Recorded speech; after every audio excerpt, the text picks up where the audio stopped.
YouTube channel पे हार्दिक स्वागत है। वास्तव में हमारी लाइफ में संगति का बहुत बड़ा प्रभाव पड़ता है। हमारी संगति अगर अच्छी होगी तो हमारा फ्यूचर अच्छा होगा। हमारे आसपास के लोग अगर फिटनेस की ओर ध्यान देते हैं और वे फिट रहने के लिए तरह तरह की एक्सरसाइज करते हैं तो आप देखिएगा आपका ध्यान भी फिटनेस की ओर जाने लग जाएगा और आप भी तरह तरह की एक्सरसाइज करने लग जाओगे। अगर आपके आसपास के लोग करियर की ओर ध्यान देते हैं तो आपका ध्यान भी धीरे धीरे करियर की ओर जाने लग जाएगा। अगर आपके आसपास आलसी लोग रहते हैं और वे हर काम को कल पर टालने की कोशिश करते हैं तो आप देखिएगा आप भी धीरे धीरे आलसी हो जाओगे। तो संगति का हमारे जीवन पे कितना बड़ा प्रभाव पड़ता है ये आज हम इस कहानी के माध्यम से जानने की कोशिश करेंगे, क्योंकि संगति ही हमारा फ्यूचर डिसाइड करती है। यह एक ऐसी क्वालिटी है जो हमें धीरे धीरे डेवलप करती है और हमें कहां से कहां पहुंचा देगी इस चीज़ का हमें अंदाज़ा भी नहीं है। एक भिखारी था, वह हमेशा ट्रैफिक लाइट के पास आने जाने वाली गाड़ियों से भीख मांगा करता था। एक दिन उसकी नज़र एक शानदार गाड़ी पर पड़ती है और वह मन ही मन सोचता है कि यह व्यक्ति बहुत पैसे वाला लगता है और मुझे अच्छी भीख दे सकता है। और वह उस गाड़ी के पास जाता है और उस व्यक्ति से कहता है कि बाबू, मैंने सुबह से कुछ नहीं खाया है, मुझे कुछ पैसे दे दीजिए। वह गाड़ी वाला व्यक्ति उस भिखारी से कहता है कि तुम सिर्फ मांगते ही रहते हो या किसी को कुछ देते भी हो। वह भिखारी कहता है कि मैं तो एक भिखारी हूँ और मैं मांग कर ही अपना पेट भरता हूँ, मैं किसी को भला क्या दे सकता हूँ। वह व्यक्ति कहता है कि अगर तुम किसी को कुछ दे नहीं सकते हो तो तुम्हें मांगने का भी हक नहीं है। देखो, मैं एक बिजनेसमैन हूँ और मैं लेन देन पर विश्वास करता हूँ। अगर तुम्हारे पास में मुझे देने के लिए कुछ है तो तुम बताओ, तब मैं तुम्हें बदले में भीख दूंगा। और इस प्रकार से कहकर उसकी गाड़ी आगे चली जाती है। बिजनेसमैन की कही हुई बातें उस भिखारी के दिल में घर कर जाती हैं और वह बार बार मन ही मन यह सोचता है कि मैं किसी को भला क्या दे सकता हूँ। और सोचते सोचते उसके दिमाग में एक विचार आता है, क्यों नहीं मैं बेलून खरीद लूँ और आने जाने वाले लोगों को बेलून दिया करूँगा। और वह दूसरे दिन से सभी गाड़ियों के पास में बेलून लेके खड़ा होने लगा और जितनी भी गाड़ियाँ आती उन्हें वह बेलून दे देता और लोग बदले में उसे भीख दे दिया करते। अब धीरे धीरे उसे पहले से अधिक पैसे मिलने लग गए थे। एक दिन उसकी नज़र उसी शानदार गाड़ी पे पड़ती है और उसमें वही व्यक्ति बैठा हुआ होता है। वह खुशी से दौड़कर उस गाड़ी के पास में जाता है और उस गाड़ी वाले सेठ जी से कहता है कि सेठ जी, आज मेरे पास में आपको देने के लिए कुछ है, मैं आपको बेलून दूंगा और आप बदले में मुझे भीख दीजिए। सेठ जी यह देखकर बड़े खुश हो जाते हैं, मुस्कुराते हुए उस भिखारी से कहते हैं कि वाह, तुम तो आज एक बिजनेसमैन हो गए।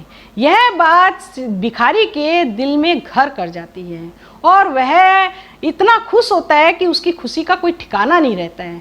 वह मन ही मन में सोचता है कि मैं आज एक बिजनेसमैन बन गया। और उस दिन से वह एक निर्णय लेता है कि आज के बाद से वह भीख नहीं मांगेगा, वह भी कुछ काम करेगा जिससे सेठ जी की तरह वह भी अमीर आदमी बन जाए।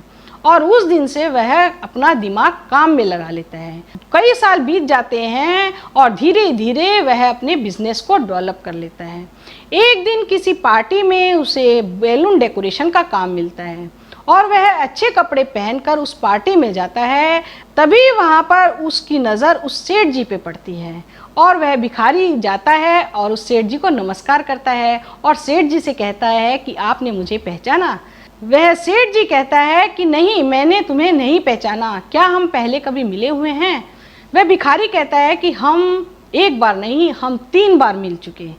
पहली बार मैं आपसे ट्रैफिक लाइट पर गाड़ियों के पास में मिला था। आपको याद है, आप जब गाड़ी से कहीं जा रहे थे और मैंने आपसे भीख मांगी थी और आपने कहा था कि तुम्हारे पास में मुझे देने के लिए क्या है। उस दिन पहली बार आपने मुझे यह बताया कि ज़िंदगी में किसी को कुछ देंगे तभी लोग बदले में हमें कुछ देंगे। उस दिन से मैंने लेन देन को जाना और दूसरी बार जब मैं आपसे मिला तो आपने मुझे यह बताया कि वास्तव में मैं कौन हूँ। और तब मुझे इस बात का एहसास हुआ कि मैं भी एक बिज़नेस कर सकता हूँ और मैंने बेलून का बिज़नेस शुरू कर दिया। मैं लोगों को गुब्बारे देता था और लोग मुझे बदले में भीख देते थे। वो लोग मुझे गुब्बारों के पैसे देते थे और मैं सोचता था कि वो मुझे भीख दे रहे हैं। इतने कम रुपयों में कहाँ गुब्बारे मिलते हैं। उन लोग की नज़रों में तो मैं एक छोटा व्यापारी था, लेकिन खुद की नज़रों में मैं एक भिखारी था। लेकिन आपने मुझे इस बात का एहसास कराया, आपसे जो मुझे प्रेरणा मिली, उसी की वजह से मैं आज एक बिजनेसमैन बन गया हूँ। दोस्तों, आपने देखा संगति का हमारे जीवन पे कितना बड़ा प्रभाव पड़ता है। वह भिखारी सिर्फ सेठ जी से 2 बार मिला और वह एक भिखारी से बिजनेसमैन बन गया। इसी प्रकार से हमारे भी जीवन पे संगति का बहुत बड़ा असर होता है। जिस प्रकार से एक मक्खी हमेशा गंदी जगहों पे जाके बैठती है और वह आसपास की गंदगी इकट्ठी करती है और एक स्थान से दूसरे स्थान पर, दूसरे स्थान से तीसरे स्थान पर पूरे वातावरण को गंदा कर देती है, लेकिन जो मधुमक्खी होती है वह कभी भी गंदी जगह पे जाके नहीं बैठती। वह हमेशा फूलों पे जाके बैठती है, फूलों से रस इकट्ठा करती है और उससे वह शहद बनाती है। और वह शहद सिर्फ उसी के काम नहीं आता, वह सारे देशवासियों के काम आता है। उससे तरह तरह की दवाइयाँ भी बनती है। इसी प्रकार से इंसान भी 2 प्रकार के होते हैं। एक मक्खी की तरह होते हैं जो हमेशा आसपास के गंदे माहौल में जाके बैठते हैं, जहाँ लोगों की निंदा होती है, चुगली होती है, वहाँ जाकर के बैठते हैं और वहाँ से सारी बुराइयाँ इकट्ठी करके एक स्थान से दूसरे स्थान पे, दूसरे स्थान से तीसरे स्थान पे फैलाने का काम करते हैं और पूरे वातावरण को वे गंदा कर देते हैं। दूसरे प्रकार के लोग होते हैं, वे मधुमक्खी की तरह होते हैं। वे हमेशा अच्छे माहौल में जाकर के बैठते हैं।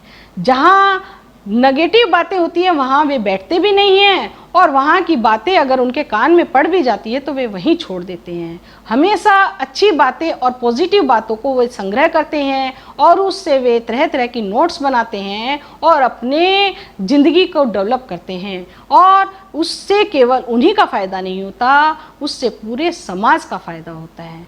तो आप अपनी ज़िंदगी को किस प्रकार से जीना चाहेंगे? एक मक्खी की तरह जीना चाहेंगे या मधुमक्खी की तरह जीना चाहेंगे? मुझे कमेंट बॉक्स में लिखकर अवश्य बताइएगा। अगर मेरी कहानियाँ आपको पसंद आती है तो आप लाइक करें, सब्सक्राइब करें और ज़्यादा से ज़्यादा शेयर करें। मेरी अगर बाकी की कहानियों को आप सुनना चाहते हैं तो YouTube पे अनीता अग्रवाल लिखेंगे तो मेरी बाकी की कहानियों को भी आप सुन सकते हो। मैं आपसे अगले बुधवार को एक नई कहानी के साथ फिर से मिलूंगी। तब तक के लिए धन्यवाद दोस्तों, बाय बाय।